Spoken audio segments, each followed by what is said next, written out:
How we doing, UFL fam? It's Matthew with another episode of UFL Insiders. We're going to break down week 5, and I have a special guest in attendance tonight, Sean from the EndZone. How's it going, Sean? It's going great. How are you? Very good. It's good to see you, man. I know I was on your show probably, 4 or 5 months ago. Super cool to have you on and get some of your expertise, hear what you got to think about week 5. Yeah, I'm definitely excited. I'm very excited. So, man, for my listeners and people that don't know you, can you tell us a little bit more about yourself and kind of what you do on the EndZone channel on YouTube? Yeah, so I started the EndZone in 2019. Back then it was called AAF Zone for the Alliance of American Football. And ever since, I've just been talking spring football and trying to cover and build growth and build fandom for the sport of spring football in general. So it's been a fun ride. We've been through it, spring football fans, since the Alliance of American Football, then of course XFL 2020. And then, it just keeps happening. USFL, you got the spring league, you got XFL again, and all these fun ventures, fan controlled football. But it's been a fun journey. It's been interesting, and I'm just hoping that the United Football League sticks. Me as well. Let me ask you. So you started in AAF years. We're talking what, 2018, 2019? Exactly. Yep. 2018-ish. And my channel started before that. Before that, I made highlight reels.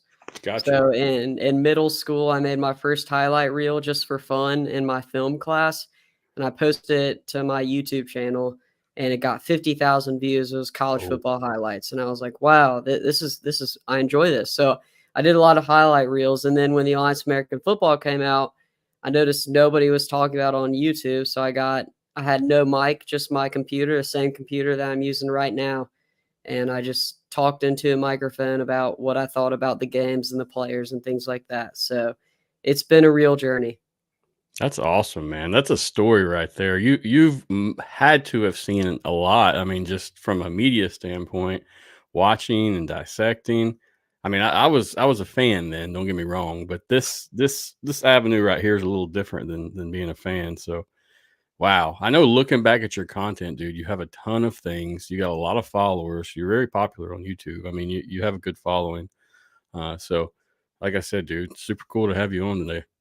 Yeah, man, I appreciate it. And one thing I'll say for following all of these leagues, this United Football League is the best quality football I've seen so far, just in my personal opinion. Maybe XFL 2020 is the one. Yeah, so you got the PJ Walker jersey right behind you. Oh yeah. That's the one that could rival it, but I mean, it's been better than the USFL. It's definitely better than what the XFL under the Rock was in the new iteration, and it's far better than the Alliance of American Football. Now, there are teams in all those leagues that would easily compete, of course, but I mean, the worst team in this league would beat the worst teams in those leagues. You think of the Legends, you think of teams like the Vipers or the Guardians.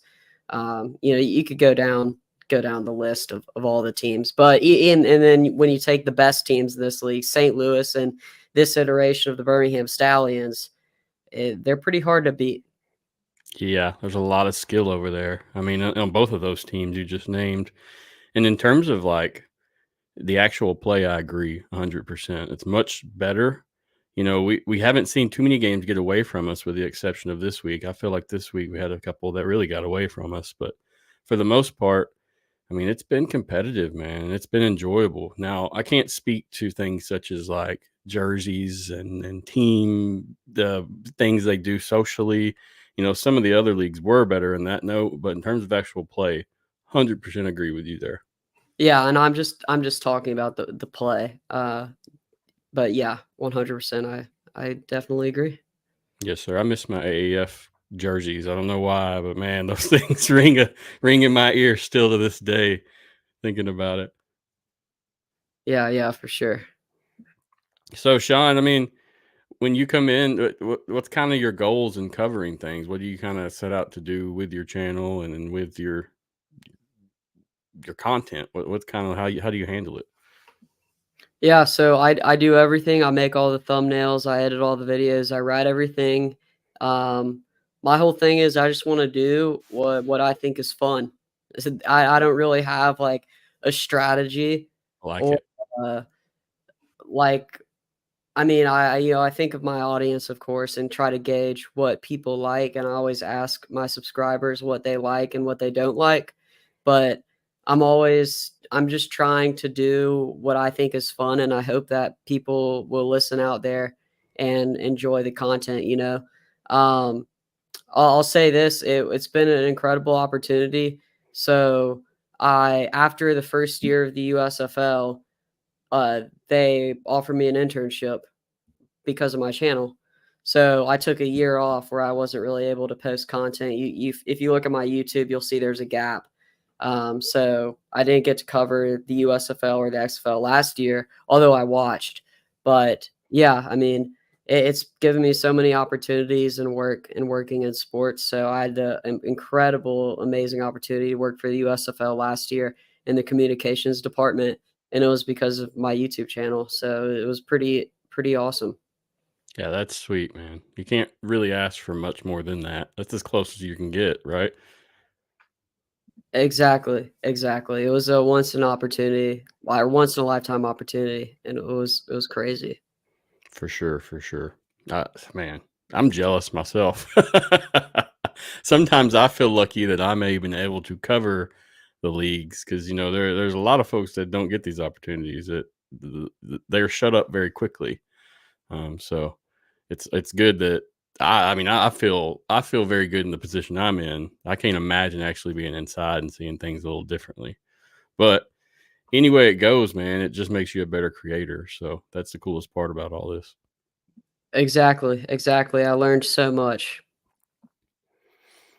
So coming into week 5, how do you feel so far over the week? What's kind of a basic general overview of how you thought week 5 went? So I thought week 5 was a perfect way to bring together I guess the parity and the separation of the league between the top 4 teams and the bottom 4 teams. I do think that while this league, the talent level and the level of play has been superior to the other leagues, I think this league, there's a clear line that I can draw between the top teams. And if you're not named the Brahmas, the Stallions, the Battlehawks, or the Panthers, your odds of getting into the playoffs are very slim right now, just based off play and based off the way seeding has happened. And after this week, we're going to start having these elimination games for a lot of these teams, especially in the USFL division, because there's a little bit more separation because they may have the best team, but the bottom 2 teams are, they're really Yeah, they bad. can't catch So, up yeah, mathematically. So, they just can't. Yeah, it's just the way the math works.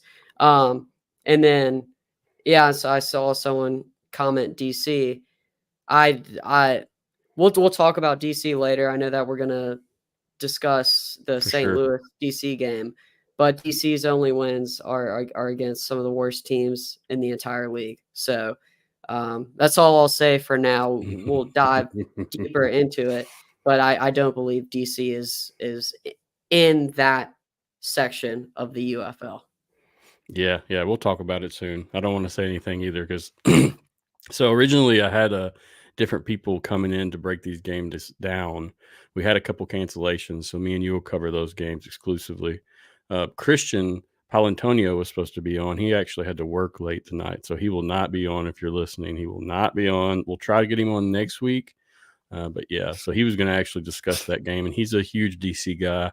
I was kind of wanting to see what he thought about it from the DC perspective, but hopefully we'll hear from him next week. But man, you just want to get into it, start breaking these games down? Yeah, let's go. All right, so let's talk about game 1. San Antonio Brahmas at Arlington Renegades. San Antonio pulled this one off 25-15. I'm going to get XFLMikeG in here to help us discuss this. What's up, XFLMikeG? Oh, you got to unmute. Nope. There you are. Yep, there you go. Sorry about that. Hey guys, how's it going? Pretty Hey good. Sean, nice to see you. All right. Are we going to jump right into this? Let's go, man. Let's What go. you got? Okay. What do you think about it? 25-15. San Antonio clearly was going to win this game, probably from the second quarter, I would say. I noticed. Yeah. What do you think? Yeah. I mean, we started off aggressive in the first quarter. We converted a field goal to start off the scoring. It was very windy, and there was a lot of storms in the area. They had even announced prior to the game over the PA that in case the weather gets bad, where to seek shelter and things of that nature. Fortunately, there was no lightning. It only drizzled lightly, but there was a lot of wind. And I know that probably played havoc more than we think or that we realized on TV, watching the game.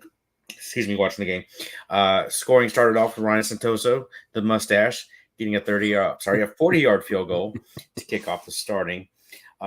The next touchdown that the Brahmas scored was a 24-yard reception from Alize Mack, who filled in a little bit for Cody Latimer.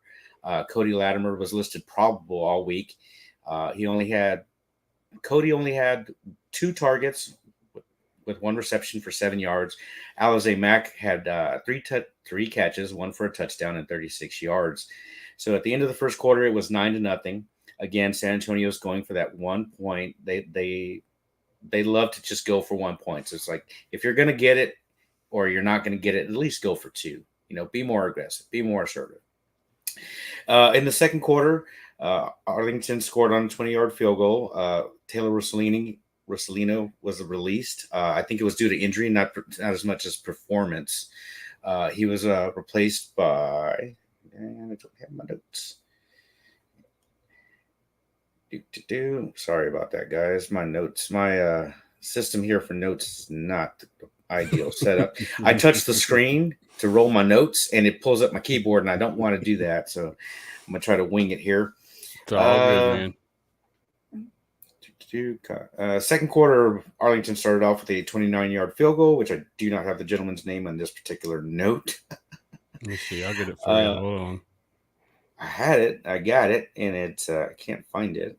And I don't want to touch my screen because it'll freak out again. Santoso? No, not Santoso. For the guy who replaced Rossellino in Arlington. Oh, for Arlington. Gotcha. Jonathan Garibay. Sorry, my mic was on mute. There you go. Yeah. I need to stop saying that. John Levis scored on a 1-yard touchdown. He was stopped shy of the goal line. On further review, it kind of looks borderline whether he was actually stopped short or not. But he got in on the very next play. That actually happened twice, once on each end zone, where he was down in the inside the goal line, and it looked like he was stopped short.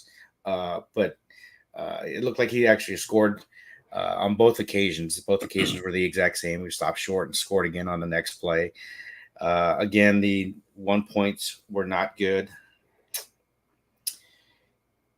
And then we've got Luis Perez hitting J.P. Payton with a 52-yard field goal. I'm sorry, 52-yard reception. I am not on it today. I was like, heck of a play. Yeah, I am just not on it today. It's weird because I get totally focused, and I'm focused. I know what I'm going to say. I know what I'm going to do. And then I get on live, and I'm just not good at it. It's a practiced art for sure. Yeah. I need more practice for sure. J.P. Payton ended up with 119 yards. Luis Perez had 260, I believe, today for the lead the game in passing. 270. And I hate to read my notes while I'm doing this live. Let's see. So that left us with a score of 15-9 at halftime. It seemed like Arlington was in control of the game until about the third quarter, and it seems like they kind of let off the gas. Quentin Dormady ended up with 3 interceptions. Fortunately for us, only one of them turned out to be points. There was a blocked field goal, and then we recovered a fumble out of those 3 turnovers. So it could have been way, way worse. It could have even been a victory for Arlington had they managed to convert at least one of those into a touchdown. Yep. So it had a feeling of being a lot closer than it was in the third quarter. In the fourth quarter, we really opened it up a little bit. Capping off, where's my fourth quarter? See, I erased my fourth quarter notes with this thing. So I do not have my notes for that. San Antonio scored 10 points in the fourth quarter. Arlington didn't score anything.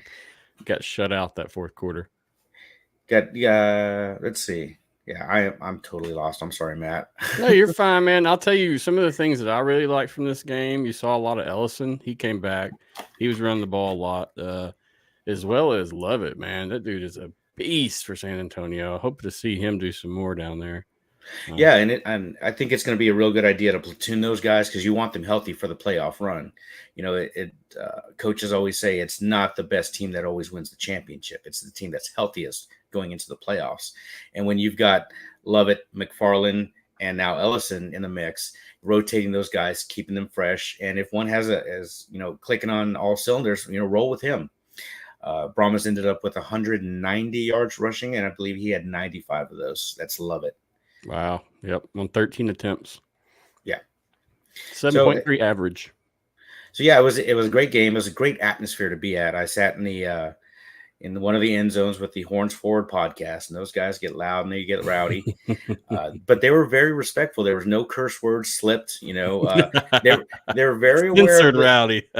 They're very aware of the little ears, because some of them have children themselves, and they didn't want to leave that kind of impression of San Antonio. Yes, Matter sir. of fact, some of the Renegades fans were cheering with us, and they were very enthused, and they got into the game, and they started going back and forth. So it was a really good environment, a great game to be at. I also got to meet DeMarcus. Hey, DeMarcus. He's dropping in a note there. Yeah, while we are on the DeMarcus subject, let's play his clip. It's about 5 minutes long. He's going to tell you how the game went, kind of from the Arlington perspective and what he thinks. Now, guys at home listening, he has a little bit of audio issues, so you'll see the audio kind of pick up and drop, but he's still there. Just listen. It's just a little rougher. He's supposed to be getting a new microphone. But, yeah, I'm going to play this clip, and we'll come back to everything. All right. Sound good? I figured San Antonio was going to outpace Arlington. We've seen flashes of high-powered type offenses from Arlington, but not consistently. And I figured San Antonio is going to come out guns blazing. They're going to stay ahead of the Renegades because not only do they have a better offense, but they've got a shutdown defense.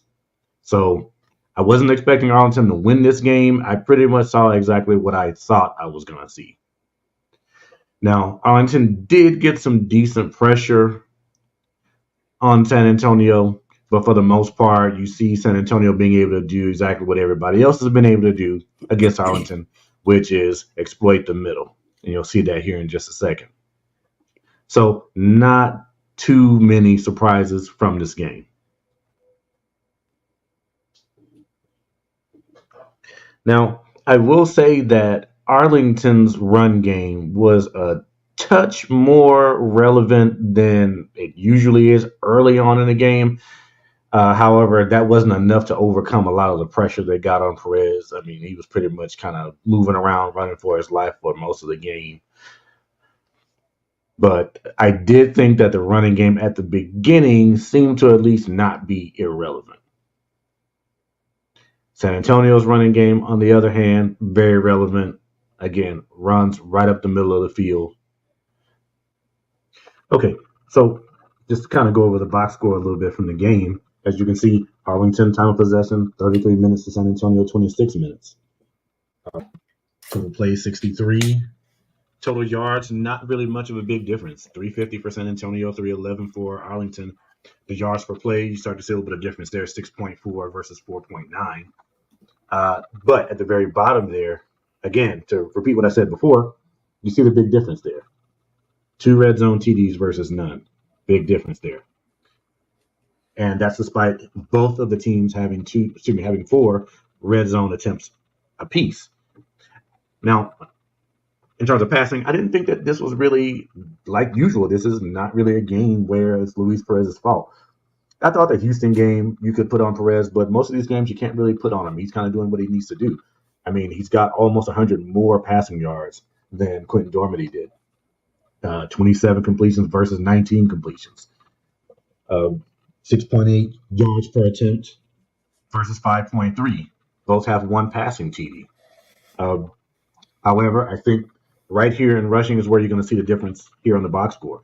190 rushing yards for San Antonio versus 59. You can't put together a complete offense with that. There's no way you're going to be able to dominate the tempo of a game when your opponent can get 190 yards, and especially if those are well-placed yards, and then you can only get 54. And if you look at that, it's the same number of attempts. 24 attempts exactly for both teams. San Antonio's getting 190 of them. Arlington's only getting 59. 7.9 yards per carry versus 2.5 yards per carry. And notice the two conversions in the red zone for San Antonio, rushing TDs. If Arlington's able to put together an equivalent running game, this season doesn't look the way it does. I'm not saying they'd be undefeated, but 2-3 at least.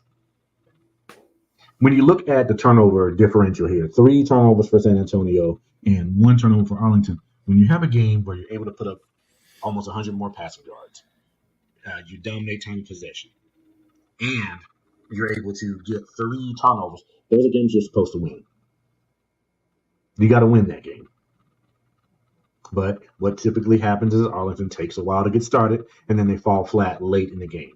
And you can see that in the score there. Nothing in the first quarter, nothing in the fourth quarter. All their points come either second quarter or third quarter, and outside of that, you're not really getting anything from them. So this team's got a little bit of soul searching to do. I want to give a shout out to XFLMikeG, RJ, Hornsford Podcast. We all had a good time at that game. On the way out to the car, XFLMikeG asked me, he said, "So, DeMarcus, where are the Renegades going from here?" And honestly, I can't tell you where they're going. I can tell you where they're not going. They're not going to the playoffs. So anyway, until next week, see you next time. All right, so that was his clip. He didn't have one last week because he got too busy, but he is a faithful Arlington fan, I will say, and that breakdown was pretty good from his perspective. You can, and this is my honest opinion, that Arlington offense is there, but the defense has got to do something. I don't know what's happening out there. I can't see in their team, but it's obvious when the stats are aligning like they are, and you're still losing every game. That's coming down to bad decision making or just unlucky play. I don't really know. Yeah, it may be a schematic issue. I don't know that Arlington did anything extraordinary to put any extra pressure on the Brahmas. But then again, one thing I found out later that our OC, AJ Smith, was highly motivated, and I didn't realize this, to get some revenge on the Renegades from the playoff loss last season. Yeah, he said that's his team to take out, and they sure did, man. Sean, what do you think about all this, man? Some comments from you about the game. Yeah, Arlington, for me, you can sum it up sort of like the Showboats. They're the two teams that lack the physicality along the offensive, defensive lines. You can talk about all the schemes you want, but you don't get a push on the offensive line. When you don't get a push on the defensive line, you can't tackle well. You're not going to win football games. And it's surprising that Bob Stoops hasn't figured it out for his team, because that's not something you'd expect from a Bob Stoops roster. And definitely, to me, it points back to coaching. See DeMarcus's comment there. There's no reason this team should be 0-5. Now, they've had a lot of close games, right? And they've had a tough schedule to start off the season. They had to play Birmingham and St. Louis back to back.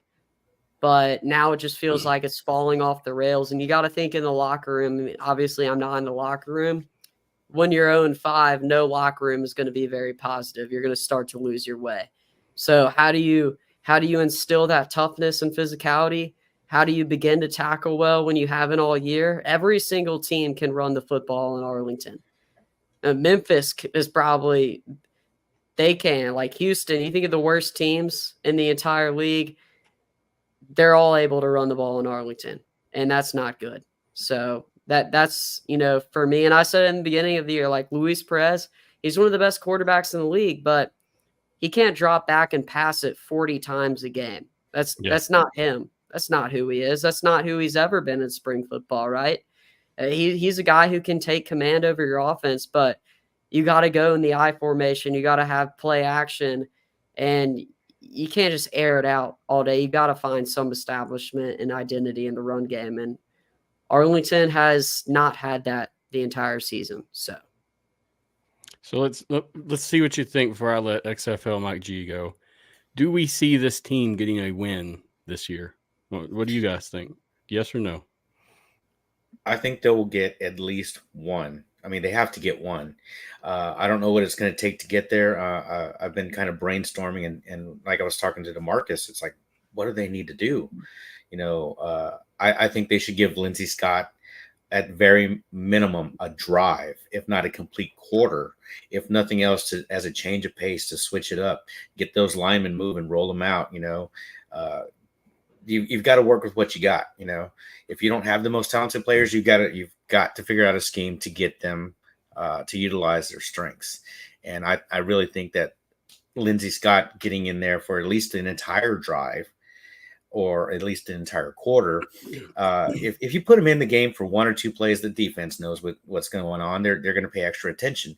But if he's in on an extended drive or plays an entire quarter, he'll get settled down and they can kind of mix things up and you can catch the defense off guard. Yeah, it seems like sometimes when he comes in, the momentum just isn't there for him. And it's a weird time to put him in. You hear 21 Lindsey.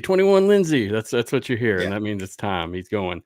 We know what's happening most of the time. It's almost like Taysom Hill for the Saints. Taysom comes in, he's running right or left typically 90% of the time. So, I agree. Yeah. Give that man some time. Let him work the field.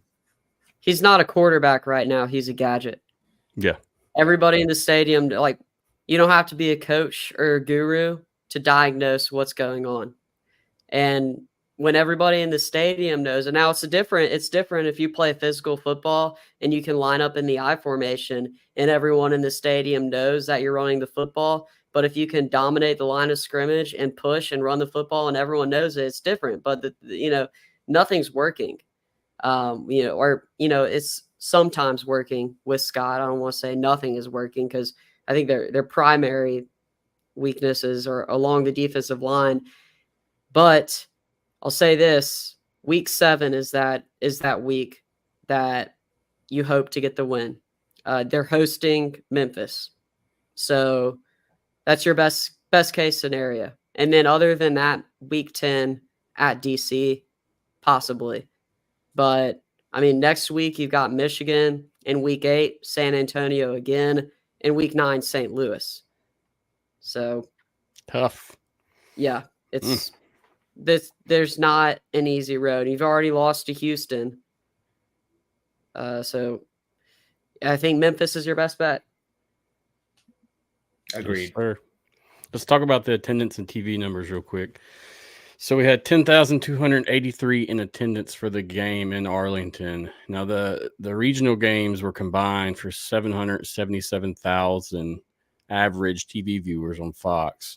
I think, I had a tweet from Mike Mitchell. He said the regionalized UFL and Fox window this past Saturday peaked at 945,000 viewers from 10 to 10:13 ET. Sunday's afternoon Memphis/Michigan game on Fox peaked at 854K from 6 to 6:14. So with that number, I mean, are we surprised considering this was a regional game? And honestly, one of them was almost a complete blowout by the third quarter. Solid numbers, I think, in my opinion. I mean, attendance-wise, it's going to be hard to pull a team that is on the brink of going 0-5, prior to coming in the game. I said at the beginning of the year, the league most likely hopes, and, this is from my past work, 750,000 averaging on all of your games, at the end of the season is where you want to be. So far, this has been the worst weeks, but you're going up against the NBA, right? And then the games just weren't they weren't that good. I mean, none of the games, when you talk about all the games this week, this was probably one of the more entertaining games, and it still wasn't that great. Attendance is a whole nother thing, that it is unique because they haven't had the marketing and things like that. Everything's been very, very last minute with the merger, but I'm not worried about the television numbers. Yeah, I'm not either. Unless we saw it see it dip below what, like 300, 400. I think it's still favorable in every category. I think. Go ahead. Oh, I was going to say on that note, one thing I discovered about not only the UFL, but the NBA as well. I live just outside of Austin, and Austin is a Dallas market. They show Mavericks games, and in this case, they advertise for the Renegades. And Austin is only an hour and a half away from San Antonio, and I was highly disappointed in that. If you're going to advertise and have these commercials on local Austin TV, you should be advertising for the team that's an hour and a half away, not for a team that's a 4-hour drive away. Plus San Antonio, and I got to say, it is more appealing right now because of their record. Yeah. It was only 11% going out to everywhere else. Mm-hmm. So that was tough. But like I said last week, guys, if you have Fox Sports on anything, you can sign into the app and you can watch the games regardless, as long as they're on Fox, Yeah. So check that out if you're at home and you're kind of wondering what to do. Use the app. That's the Fox Sports app, okay? I went ahead and used my digital antenna that I hung up just to try to help the numbers out as well. Now, as far as the in-game attendance, there was also a Ranger game. They played the Reds at 2:00 home. So there was a lot of traffic and a lot of people there, not necessarily for the game. But I think that number, that 10,000, considering there was a Rangers game right down the street, literally down the street, was pretty good. I was a little bit disappointed, and DeMarcus has brought this up, that there is not any advertising outside of Choctaw for the Renegades. RJ and I walked around pregame, and we were killing some time. We walked around the complete ballpark, and we stumbled into their team store, jerseys and shirts of that nature. There was no signage outside. I think there was signage inside, but there was, they could have put a sandwich board. They could have had something going, and it was dead in there. It was completely dead. They had some great merch. I got to meet some great people who actually, some of the women that worked there were telling me about the USFL and the UFL. One of the ladies that worked there, her friend is Kiki Chisholm's mother. So she was telling me all about the USFL and how he's now with Houston and to root for him and stuff. So I did enjoy that. But, we need to get the ball rolling and do some changes. We need to bring more attention for San Antonio, especially with their record, in the San Antonio market, the Austin market, and the South Central Texas market. Apparently they were not showing. And what I mean by that is the area that's south of San Antonio all the way down to the border. That's traditionally a market that does whatever San Antonio is doing. And I believe instead of getting the Brahmas, they got the Houston Birmingham telecast. Gotcha. Sean, anything you want to add to that before we let Mike go? Oh, no, I thought that was well put. Me as well. Yeah, we all know that marketing is a weak point right now, but hopefully come next year we'll have plenty of time to be able to, or they'll have plenty of time to be able to do their thing, I honestly feel like all of us are doing our part as much as possible. Attending, doing shows, writing articles, whatever. And we're doing our end, so we're doing all we can to try to make it better. We really try to stick to positive news as well, unless it has to be discussed, unless something negative is an issue. So, Mike, I appreciate you, man. We'll see you next week. All right, thank you, sir. Thank you, Sean, for coming on. That's XFLMikeG, y'all. Check him out in the show notes. I'll have his links to the socials. Appreciate you, man. All right, so next game wasn't really a special one to write home about. We're going over Birmingham. Yeah, Birmingham Stallions 32, Houston Roughnecks 9. The Stallions visited Rice Stadium to try to to compete with the Roughnecks for the Roughnecks' first win. Now, me personally, I thought the first quarter was pretty good. First half was decent for this game. It wasn't too bad.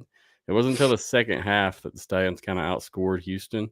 Going into the half, it was 26-9, but we did see a lot of fight from Houston, and we saw a lot of good things from the team. I mean, they didn't give up until that fourth quarter or so. Let me try to find their highlight video real quick, man, while I'm talking. Yeah, I mean, for Houston, I don't understand why they refuse to run the ball with their offensive line's pass blocking woes. The run blocking isn't terrible. I mean, it's not horrible, but they just refuse to try and run the ball.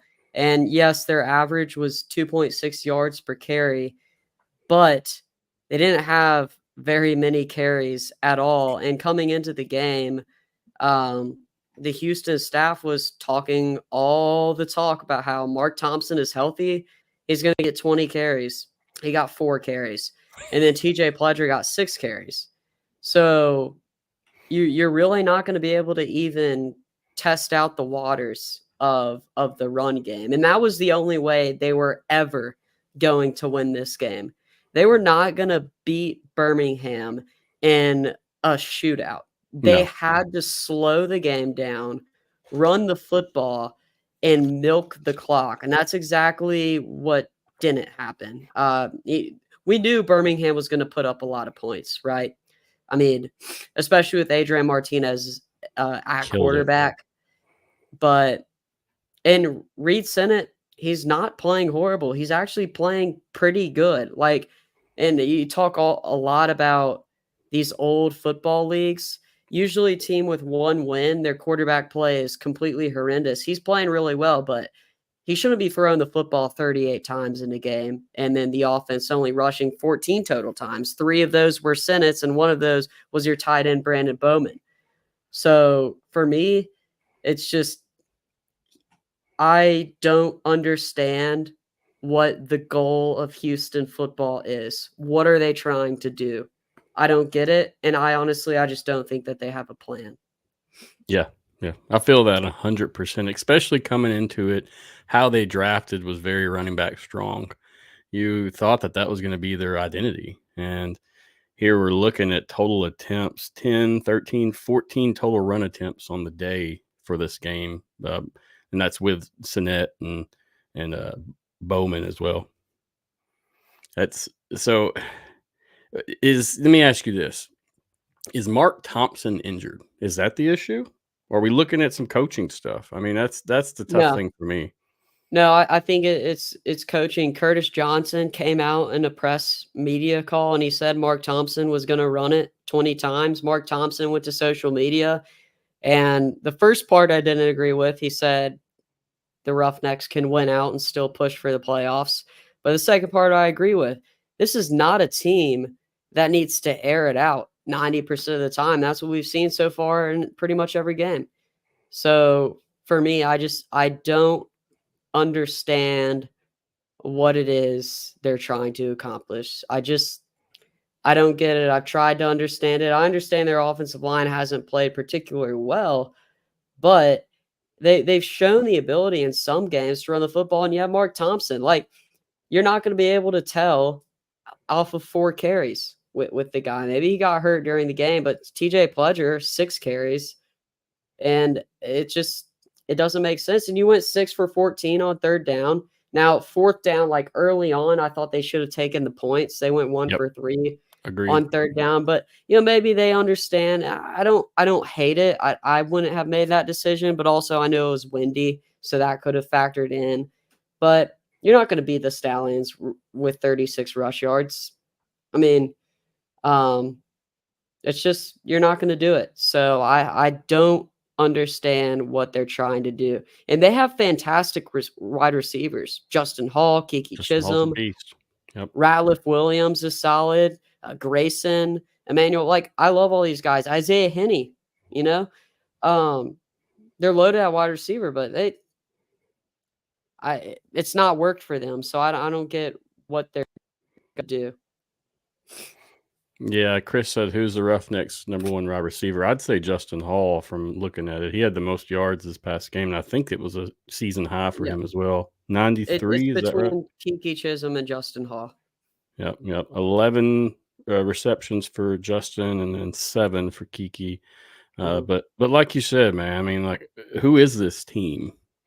And when Garantano gets back, are we going to be looking at a whole nother setup? Because it's going to be rough to kind of get in the rhythm with the quarterback that has been hurt since week 2. And if Garantano gets back, I'm going to definitely be questioning the coaching, because Sennett, I mean, he's played really well. And remember, this Houston team should have beaten DC, right? Like, Greg Williams, we'll talk more about him later, but he decided to have no safety on 4th down, and Bowman just doesn't, or was it Bowman or the other tight end? I don't think it was Sig. I think it was Bowman. Doesn't turn around and misses a game-winning touchdown pass, right? So, look, I think that Sennett's played very well. His mobility has helped the team out too, masking some of not really even masking. Pretty much everybody agrees this offensive line is terrible in their pass blocking. But again, they can run block a little more than what they're showing, I feel like, because you're only running it 10 times with your running backs. So that's just me, though. Yeah, and a guy like Mark, I mean, he can hit a hole and be gone. He doesn't need much space. He just needs a lane to open, and he's out. And he's a bruiser. Yeah. People thump right off of him. He is a very physical running back, and that helps. If your offensive line isn't as great, he's going to break those tackles. So maybe they're saving him. Maybe he tweets something during the game. But, I mean, he went to Twitter and said he should be running the ball more. I agree with him. I do too, as well. Birmingham, we knew this was going to be the outcome. I mean, them winning at least. Of course, they've had close games, and they're now 3-2 against Houston. But Birmingham's the better team. Not much analysis needed on that. They check all the boxes, and they don't have many weaknesses. Agreed. And they're almost like a double-headed snake with the 2 QBs they have, both Corral and Martinez. Man, they're both just. They're both starters, and you could start either one. I think you'd come ahead in each game you're playing. Martinez had 138 yards on the ground. That's 9 attempts. Man, that's what I said when the season started, is as long as he can stay injury-free, nobody's going to stop him. Nobody, because Houston has a decent defensive front. They have the defense for Houston is solid. Chris Odom's a beast. But, yeah, there's not much you can do to stop this man. No, he's too fast, and that's why Skip probably likes him a lot. He's the fastest guy to me in playmaker in the UFL. I know there's a lot of wide receivers, probably some corners who might disagree, but, I mean, Martinez, when he hits that gear, he's gone. Yes, sir. Yes, sir. So, I had a question. JJ said, do you think they can do that against the Battlehawks? Do what? So blow out the Battlehawks, or I'm thinking that's what they mean. No, I don't think it's going to be a blowout. The Battlehawks have gotten better as the season has gone on, and I think it's in 2 critical pieces. Well, I'd say 3. The wide receiver room keeps getting better and better because you add Ja'Cory Pearson. It's just more weapons for an already absurd wide receiver room, and then. I thought they really found a way to run the football. And then with Pita, Tamu Apenu, and just this whole this defensive line, Rose, linebacker, their defense has really stepped up this year. And I was worried in the Michigan game that they lost in week 1. I was like, oh, okay, so have they fixed anything on defense from last year? I think they have. They not only are they getting the production with the sacks and the tackles for loss, but what's even more important is the pressures. And you saw that with Jordan Ta'amu in his first interception. I think in 2 interceptions, those interceptions weren't really caused by insanely good coverage, although the coverage was good and they made the plays, the secondary made the plays to make the interceptions, but it was caused by pressure on Jordan Ta'amu. And that might not show up in the stat book, but that's an interception that the D-line gets. So I think they've been doing a fantastic job there. Yes, sir. Agreed. So in terms of attendance, we had 6,285 present, and then we had that average of 777,000 again. This game Yeah. they turned off probably midway through and turned it on the other station or the other regional broadcast. Yeah, I mean, blowout. Houston's not very good. 6,000 might be pretty decent for the way they've been playing this year. Yes, sir. It I want looked to better say on TV because of the way the stands are configured. Maybe they need to start playing in some local soccer stadiums. And if I were the UFL, I may try to do that if the stadium contracts are less expensive. Just I'd rather sell out the stadium and make it look awesome on TV and make it an awesome atmosphere than having a background full of concrete, and build up. Not for every team. You don't need that for the Battlehawks, and DC is already in a good spot. Hey, they're playing in a soccer stadium, and the rowdiness and the fan engagement is incredible. Yeah, I'm hoping to visit there at some point because it looks awesome. Oh, yeah. So the last thing I want to leave off with is, I mean, Houston's a bad team, but I still don't think they're the worst team, in my opinion. And another thing that I was kind of confused about is Sinet was took out. And while we're stopping, do you say Sinet or Sinet? How is it? I say Sinet. Sinet? Okay. So Sinet was taken out, and then a pick was immediately thrown. Yeah, by Henderson. Yeah, I mean, it was Nolan just kind of tossed it up and it was gone. That was fourth quarter, so I figured they were just giving him some time. But I mean, we're not going to. Yeah, I wouldn't think you would take Reed out. You would keep starting Reed right now. That would be my go. Yeah, I mean, I get it. You're probably just like, it's fourth quarter. We're not going to win this game. Let's at least give Nolan some reps. Yep. Yeah. All right, let's roll on to game 3. Oh, this is rough for the DC Defenders. St. Louis Battlehawks 45, DC Defenders 12. The Battlehawks rolled on into Audi Field and gave the DC Defenders their first loss ever, as they were 10-0 at home since the start of them playing there. The Battlehawks were on a 3-game win streak, so it was a great thing for them, and they're looking very, very good right now, in my opinion. When the game started, McCarron was strip sacked, and I was kind of concerned at that point. I was thinking, oh, wow, this is going to be a back and forth battle, but it really did not end up being that. I mean, DC only scored on 2 plays. One was a Cameron Harris run, another one was a Kelvin Harmon pass, and that was in the first half. Come second half, they scored no points, 25 unanswered points. So I don't know, man. The Battlehawks this whole game, they had 3 interceptions, 2 blocked punts, a recovered fumble, and 2 turnovers on downs. The defense held them to 163 total yards, and that's the fewest the defenders have gotten this season.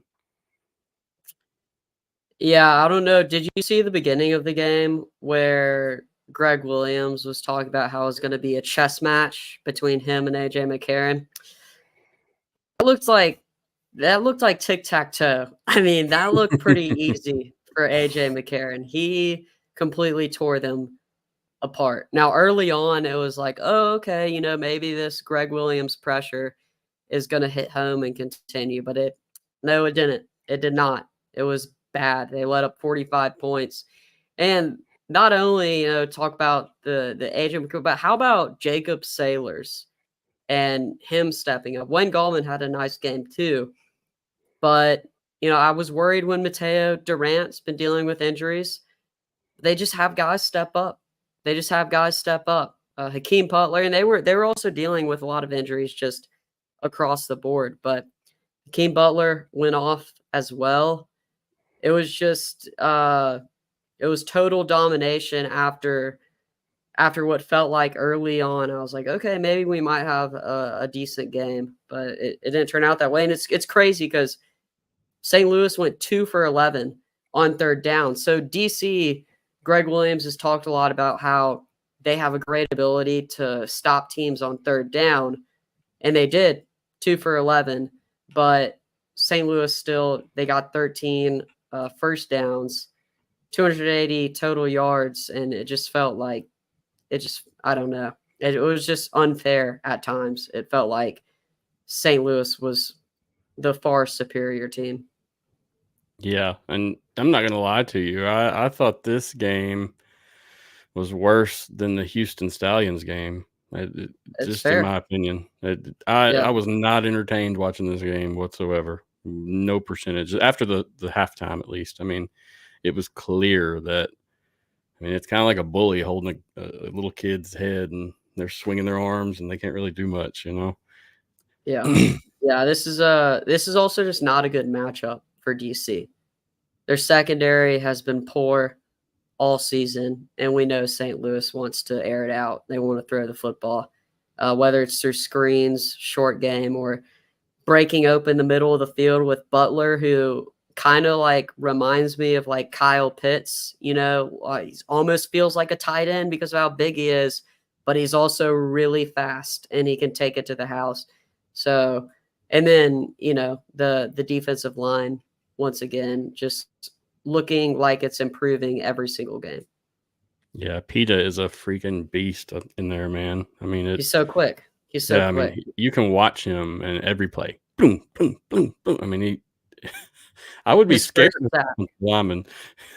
His first sack was very impressive with Jordan Teamu kind of escaping the pressure. Pita gets around the tackle and like it's like he's kind of playing with Jordan Teamu, like seeing where he goes, and then boom, he hits the trigger and he just dominates. It's fun to watch, man. He might be a little skinny, you know, to play in the NFL, but he is fast. He is so fast. He's just fun to watch. Yes, sir. So Hakeem had 6 receptions for 147 yards with 2 touchdowns. His longest was that 80-yard play. That was a sweet play as well. And you're what you're seeing from St. Louis is they're really using the whole field. They'll pass to whoever each game. They're having different people become the primary receiver and other people that don't get balls at all. I mean, it's back and forth and back and forth. So I'm really liking this team. And I know before the season even started, man, they were projected to be one of the best just from who they had on the roster. Yep. So we had 16,085 people in attendance in DC at Audi Field. That average for the TV numbers was 688,000 TV viewers, and that game was on ESPN. This game started at 11 a.m. Central as well, if I remember correctly. So it was an early one. Yeah. Yeah, I mean, that's actually it's kind of good for ESPN hasn't been tracking as good of numbers as Fox, and that part of that is because Fox is, I guess, a more prominent sports or just channel in general. You know, it's one of the mainstays, and they also have a better broadcast, in my opinion. But 16,000 fans, you know, I love how DC keeps bringing that energy and continues to lead the way for everybody outside of St. Louis. Yes, sir. Yes, sir. Agreed. Before we move on, I want to see what you think about this. So the attendance numbers are do you know, is the league getting those from ticket sales, or are they counting people that walk through the gates? Do you have any kind of background on that? Leagues are very generous. We'll say that. They're very lenient. I knew that. Yeah. I was just curious, man, considering you've been around them, because I know with the USFL, we didn't get those numbers, correct? No, they were not made public. And they, you know, on broadcast, Kurt Menefee said like there are 30 or like 40,000 fans in Protective, and there were not. There were last year in like the opening game. 40,000 is a lot of fans, brother. It's like, I don't know, because also part of the stadium is covered up by the tarps, you know, and it was not. There were plenty of holes in the crowd. I was like, how did you get which runner gave you those numbers? They embarrassed you on the broadcast. Dude, that is funny. All right, let's move on to game 4, unless you got anything else on this one. But no, and I don't have much on game 4 either. No worries. I got Mike T. Bell coming to join the party. Mike, let's get you in here. What's up, my friend? How are you tonight? Good to see you as always, Matthew. Hi, Sean. Nice to meet you. So, Nice Mike. to meet you. Oh, sorry. Thank Go you. ahead, man. Break it down for us. Tell us what your version of this game was, because I know you are happy over there. You're smiling this week. Absolutely. So if you've been following along the last 5 weeks, we've constantly talked about the Michigan Panthers' identity. Who are they going to be this week? It kind of feels like we've got a bipolar team on our hands, at least on offense. And the point of emphasis that Coach Nolan really stressed coming into this game is it's week 5. Can we finally start off the game fast? Can we start off the game with a score? Every single game before this, they've been down for the first 2 quarters, not scoring till late in the second half or second quarter usually. This time, Breland Speaks comes and helps get things going on the right track and strip sacks Troy Williams, who I was worried about coming into this game, as he really hurt the Panthers last year when he was part of the Pittsburgh Maulers. So I thought his game would really put us in trouble, and he did some good things. But it was just nice to see that we finally established a run game. We've been looking for that all 5 weeks. Week 5, we finally get something going. West Hills, you have the reigning USFL rushing champion finally getting a chance to carry the ball. And I know you guys talked about it earlier with Houston. Mark Thompson deserves these kind of carries as well. I got to put that out there. For sure. He could do the same thing. Colburn, who you saw on the Philadelphia Stars last year, he played in Coach Marcel's offense, and he got a nice touchdown after this, putting up the Panthers 13-0. And then we got Adonis Alexander, who was not a starter to start the season, getting an interception. And then we get to see Jake Bates' first miss of the year, 58-yarder. And I, for one, was stunned by that. I did see a clip of him hitting a 70-yarder outside. Because people were giving him some crap on social media that, he can't hit a kick outside. So I know he was feeling rough about that. I don't know if he was, overestimating the wind. I saw him doing some pointing and stuff when he missed that 58-yarder. But then right after that, we get a Levante Taylor strip, and Noah Dawkins almost takes it to the house. Troy Williams tracked him down. Otherwise, we get a defensive TD. That set up West Hills for his second touchdown of the game, making it 19-0. And then the Panthers do what the Panthers do. They like to keep teams in the games, help that product go. The previous 2 matchups were, kind of blowouts. So they decided, let's call a cover 2 with 30 seconds to go. And Gibson misses his jam off of the line, doesn't give Nakua a chance to get over the top, and he can't catch Davis, as Davis hits, as according to the Real Analytics, 21.5 miles per hour on this 82-yard touchdown reception here, which I do want to point out matches what Sims did a couple weeks ago, 21.5. But this makes it 19-6, and we do get one more chance at a field goal before the half. Jake Bates misses another one. So we go, but you kind of sitting there thinking 19-6, halftime. We're finally in control of a ball game. Danny Etling looks so great in command of that offense, not forcing throws, not making turnovers. When he was running, he actually held on to the ball instead of coughing it up like he had the previous 2 games that he played.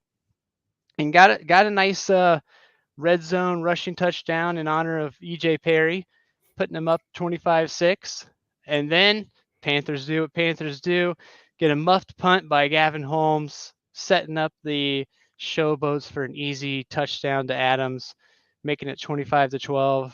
And then they march right back, let him in again, 25-18. And you're thinking to yourself, how do we keeping this team in the game? It's really just been big plays. It's big plays and mistakes by the Panthers. But luckily, they get back on track and get another West Hills touchdown, his 3rd of the day, making it 32-18. Kai Nakua seals it pretty much with a crazy interception that you saw Coach Nolan and him share a hug on the sideline. I did ask today on the media call if there was anything more to that, and that was a private moment between him and Coach Nolan. So it seems like they have a really good relationship. But we did get a Jake Bates 30-yarder, which is wild to see to close out the game, 35-18. 7 for 14 on third down. They really did a good job establishing the run game. We got to see a nice fake punt for the second week in a row with that same play with West Hills. Really helped get that ground game going. The left side of the line that I've talked about all year has been an issue, and in this game they held strong. Jarrett Horst looked really good on that left side, and they did a good job running the ball for 160 yards on the ground. And I have 5 total rushing touchdowns. So for the things that I talked about last week we needed to clear up, we sure did clear up. So it was a nice win by the Panthers. And I'm looking very forward to watching them play the Defenders, because there's been a lot of talk of, out of those two teams, who is better. And I think that would be a good matchup. I think the Etling Panthers look a lot different than the Perry Panthers. It's a night and day difference, in my opinion. I agree, and I wasn't totally expecting that. When they were getting blown out by the Brahmas, I kind of felt like he was just getting junk time. Yep. And for him to come out in this game and just continue what he was doing, he looked. I totally agree. He did look better than EJ Perry. EJ Perry just seems so rushed with his decisions. He's forcing throws this year. He's coming off of his second read so fast and then just running the ball. And I think that's kind of taken away from the run game as well. But Danny Etling just made great decisions all day. He didn't panic. He did have one of those bad sacks where you lose like 12 yards. But he didn't cough up the ball. So they did what they needed to do for sure. Yes, sir. So we had 7,640 people in attendance in Memphis.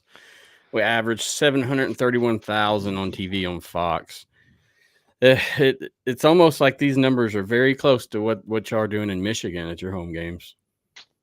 Absolutely. I love seeing, there was a stat Mike Mitchell put out there that the Panthers are second in the average TV viewership. So that's nice to see. But yeah, the attendance, and I know that the Showboats tickets are $10. So I don't know what to do on that front. That does worry me. I want to do everything I can to help the league stay here because I love it. But I don't know what the answer is for these things. The only thing I can think of is, with kids' sports and things. I know there's some people that have been complaining that all the kids' sports are on the weekends. I mean, right down the street, we've got soccer tournaments galore on weekends. So I could see why, possibly attendance can suffer in that way. But yeah, it's disappointing. I want to see it. I want to see it get up there for sure.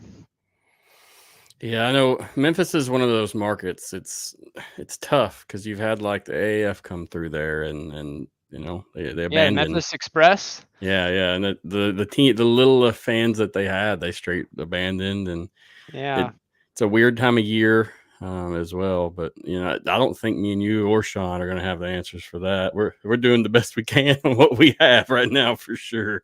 Winning would help. Yeah, for sure. They look bad. Their home games, they've just and what they play Birmingham next week. Yep. In Memphis.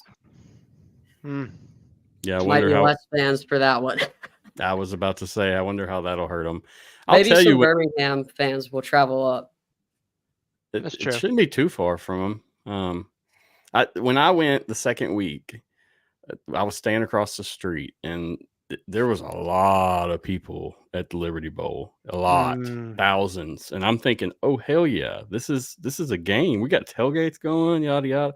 So I walk over there early in the morning, and sure enough, it has nothing to do with the game, nothing to do with the teams playing. It's just random separate events. I remember you talking about that. Yeah. Yep. And that you could have filled so much of that stadium up with those people there. But anyway, But it's wild to think like St. Louis, they lost their NFL team, but so they really rally around this team.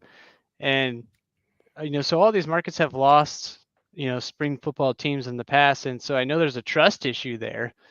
But it just feels like this is the time to really rally around the team in your area. And I do wish that there wasn't the hub model, though. I was talking to Matthew Colburn today on Media Call, and he was 2022 USFL Sportsman of the Year doing community events. And it's just, we were talking about how much we would love for him to be able to be in Detroit doing these kind of community events, not just down in Arlington. There's a disconnect for sure. And that the XFL 2020 really showed you how you do that. You get in there and you just get active in the community. And they did not have enough time to do that.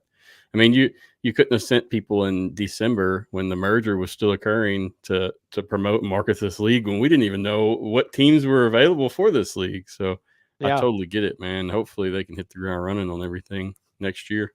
I am hopeful for next week, or I should say this weekend. The Panthers did have a booth. They had the mascot for the NFL draft. So 275,000 people rolling around there. Hopefully they sprung up some interest to increase their numbers to at least 10,000 this weekend. Yes, sir. That win probably helped a lot as well, no doubt. Mm-hmm. So real quick before we move on, I want to talk about Troy Williams. Sean, what do you think about him, man? I mean, coming in, I'm a big Case Cookus guy, and I do not think this team can afford to not play Case Cookus. So Troy actually did pretty good numbers-wise, but it seems like Case has a little bit more of that veteran mindset, can operate more in a situational capacity. That's just my 2 cents on it. But Sean, what do you think, man? Yeah, so I'll try to get it in quick because my computer's on 9%, 8% right now. I mean, Case is one of the better quarterback talents in the entire league, but they just don't have a line to protect him. Jim Harbaugh said it best, like your biggest asset is the offensive line, because the offensive line doesn't depend on anything else. Everything else depends on the offensive line. And it's been crazy watching the Breakers from last year that boasted a fantastic offensive line. Now, it kind of got figured out in the second half of the season, but it was never this bad. I don't understand what happened with John DeFilippo, and he's going to have a long offseason to evaluate what's gone wrong, because it's not that they're getting beat on edge rushes like around the tackles and the guards and everything. The defensive lines are literally getting up in their pads and bull rushing them into the back of Case Cookus or Troy Williams. Like, it doesn't matter who you put back there. It's bad. I think they have the worst performing offensive line in the entire league. It's not only pass blocking. They can't run the football, and they have Darius Victor. Like, Darius Victor coming into the league was supposed to be the talk of the town. That was like, they're loaded on offense, but their offensive line can't perform. That's all that matters. And understood. That's all I can say. I like it, man. It's a good take for sure. So Panthers pulled it off, man. 35-18. Good luck to you next week, Mike. And hey, I know you'll be on for the next couple shows, but you're supposed to have a baby soon, right? Absolutely. We're a ticking time bomb right now. But no one's gone early in the family, I guess. So, May 8th is the due date. So, cool. But I could see, being at halftime during the Arlington game, something happening, but we'll see. Congrats. Thank you so much. I appreciate it. Yeah, for sure, man. Same my way. Thank and you, interesting enough, that's my girlfriend's birthday also. Oh, wow. Yeah. Small world, huh? Yep. I appreciate you, Mike, man. If you need anything, reach out and we'll talk again soon, sir. Absolutely. It's a pleasure. Appreciate you both.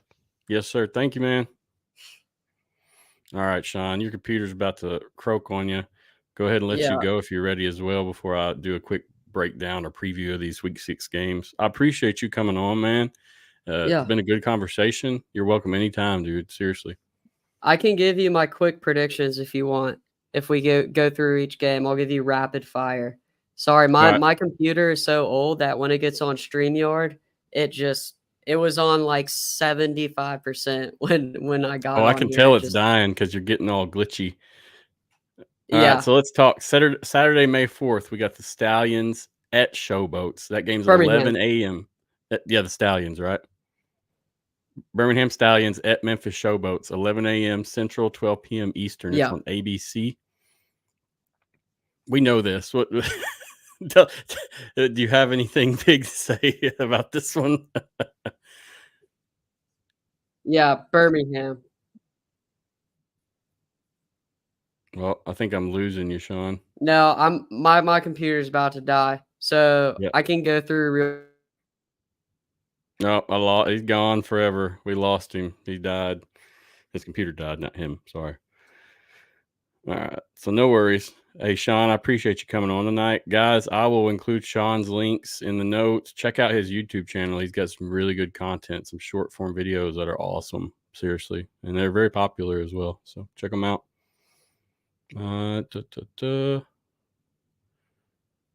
So, like I said, Saturday, May 4th, we got the Birmingham Stallions at Memphis Showboats. That game's at 11 a.m. Central, 12 p.m. Eastern, and it's on ABC. Check it out. It's not regional.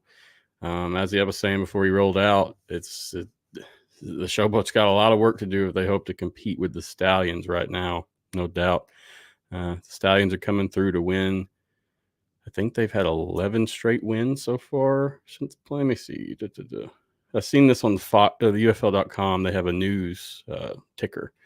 It's just a document they do, and it's UFL 2024 Week 5 by the numbers. So the numbers after Week 5, 11. The number of games Birmingham has now won dating back to last spring in the USFL. The Stallions beat the Roughnecks on Saturday and are now 5-0 on the year. They could be the first team to clinch a playoff spot. So we know this. So if they win this next week against Memphis, they will clinch that playoff spot. So check that out. I mean, it's going to be as good as it can get. The other Saturday game we have is the Houston Roughnecks at St. Louis Battlehawks. They're packing up and heading to the Battle Dome. That game starts at 2 p.m. Central, 3 p.m. Eastern, and it's on Fox. This is almost what we just talked about with the last game.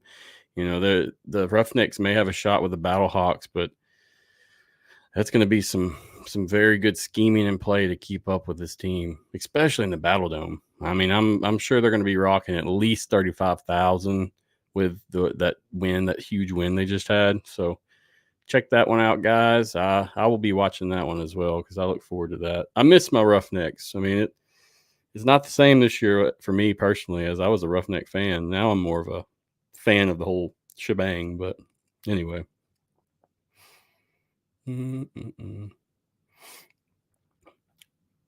So we have two games Sunday. Sunday, May 5th, the Arlington Renegades go to the Michigan Panthers.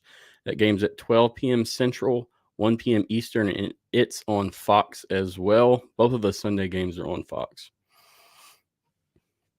I'm looking forward to this one. I believe the Renegades do have a chance to actually get a win here. But with the momentum from last week and the Panthers, I mean, it's going to be a good game, and I'm hoping that we have a shootout here.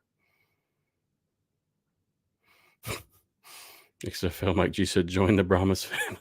I was part of the Roughnecks family before they became the Brahmas family, sir.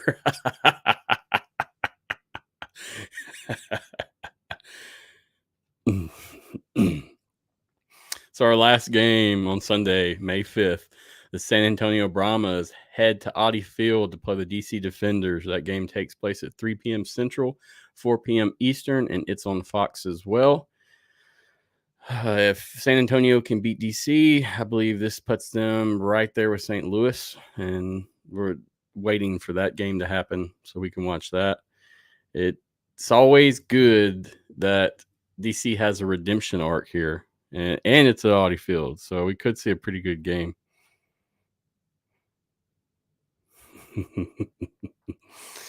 I look forward to this one as well. I think this will be the best game of the week.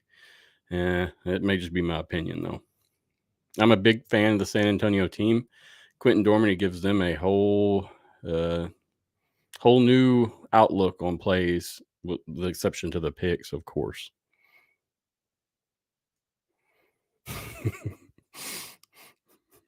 Mike Bell said, if the Roughnecks finish last in the UFL, can we bring back the gamblers?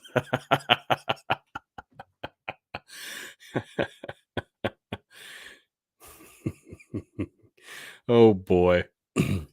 So yeah, guys, those are the 4 games. We got Birmingham Stallions at Memphis Showboats, 11 a.m. Central, Saturday, May 4th. Then we got the Houston Roughnecks at St. Louis Battlehawks, 2 p.m. Central, May 4th. Sunday, May 5th, we got Arlington Renegades at Michigan Panthers, 12 p.m. Central. Then Sunday, May 5th, we also have San Antonio Brahmas at DC Defenders at 3 p.m. Central.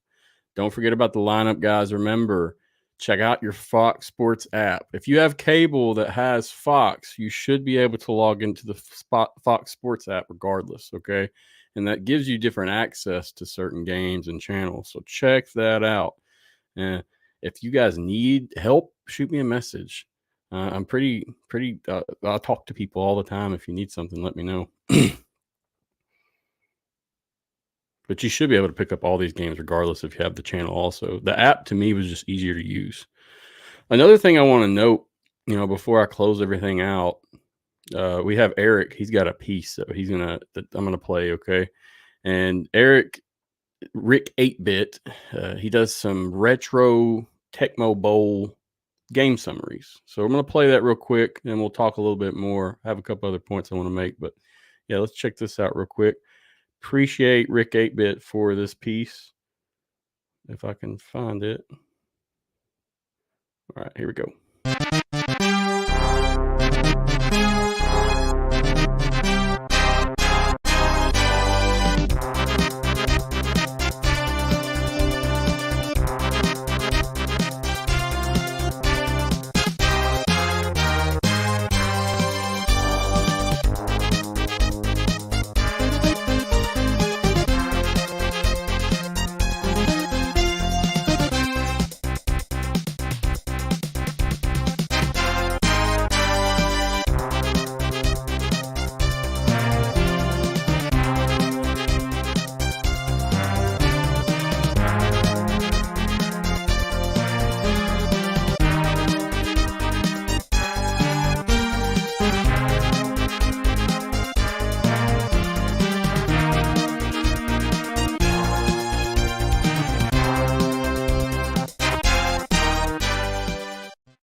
All right, so 60-second summary from Rick 8-Bit. I'll include the link to that in the notes as well, guys. Check his channel out. He's got some cool stuff there, man. I enjoy it, really, to be honest with you. If you can do the emulator and check out the game, if you're techie enough, check that out. It's a good time. They've got a whole community built around this stuff, so it's not just it's not just a standalone project. A lot of people do this. So Rick 8-Bit does a great job. He's part of the team, so appreciate you, Rick. And yeah, I'll try to share his stuff weekly if we get him. But like I said, check his YouTube and stuff out. Cool guy. So now I forgot my last subjects. That's my fault. Next week, check us out. We'll have Mark Nelson on Tuesday, 7:30 p.m. Central. So check that out. May 7th. Should be a good time. Mark is the creator and the main guy behind UFL Board. If you don't know him already, you'll know him now. Big thanks to the contributors that came on tonight. Mike T. Bell, XFLMikeG. Appreciate you guys both for your content. Appreciate Sean as well. Thank you, Sean, for coming on. Big thanks to the UFL and UFLboard.com. Appreciate you, UFL, letting me cover the league and letting me talk about your league and summarize things and kind of just, do my due diligence and do the good Lord's work, as I always say. Thank you, UFL. UFL Board, I appreciate you as always. Guys, check them out for the most up-to-date UFL news there is without 1,000 pop-ups in your way. And I think that's it for me. No regional games this week, so that's a good thing for the TV numbers. Guys, check out the games even if you aren't watching. Even if it's not your team you're watching, check out the game and give it a shot. Also, keep in mind a lot of the numbers for the TV ratings, those aren't included in the app numbers aren't included with those numbers, okay? So there may be a big increase in some of those numbers regarding the app use, because I know most people use the app with the exception to a few when it comes to TV. I mean, most people I know now use apps for everything. So it'd be cool someday if we can see those numbers as well, because I'm curious how they line out. And that's just me personally. Like I said, if you are having trouble with the games, for the Fox games, you can always log into the Fox Sports app. Okay. I imagine it's the same for like ABC if you have ABC, but yeah, I got YouTube TV just to watch the games, and that's it. I'll get rid of it as soon as this is over. I don't like cable. Cable sucks for the most part. I'm a Saints fan. I'm local to the Saints, close by, so we get all the games off the antenna for free. So I use it a lot during the NFL season. So guys, yeah, I believe that's it for me. Check us out Tuesday. We may have a surprise episode coming up as well. Trying to gear myself up for it. So check in on social media for that. Give us a like, a follow, a share, a rating, a comment, whatever. I appreciate you watching if you watched through the whole episode. If you do watch this after the fact, thank you as well. As always, shoot me some feedback, questions, whatever. Try to answer, I promise. It is what it is, guys, and I know we are only as good as our community, so that's really why I try to put the community first. Appreciate DeMarcus as well for his clip. I didn't say thank you to DeMarcus. Thank you, DeMarcus, for that clip you submitted. I think I covered it all, guys. We're halfway through the regular season of the UFL. Trucking on, we're to week 6. Here we come. It's been a good time. Look forward to the future, seeing how things shape out. But yeah, just try to stay positive. I know the small complaints are there for a lot of things at the games, whether it be concessions or lines or I don't know. But I've heard a lot of different things and seen a lot of things in the discussion boards and on Facebook and Twitter. I understand the worry and concern about the leagues, but remember, you have to try to be a positive person about this and realize this was rushed and they did this for survival. Keep that in mind. It will get better in time, and I promise. But anywho, I'm Matthew Tyler. Give us a like, share, a follow. Thanks for listening. It's always a good time. Till next time, I will see you guys around. And yeah, don't forget about the games. Week 6, here we come. Peace out. Go hard, go home, go hard, go hard, go home, go hard, go home, go hard, go home. Go home, touchdown like an end zone. When the circle turn to my home, can't get me out of my zone. Go hard, go home, go hard.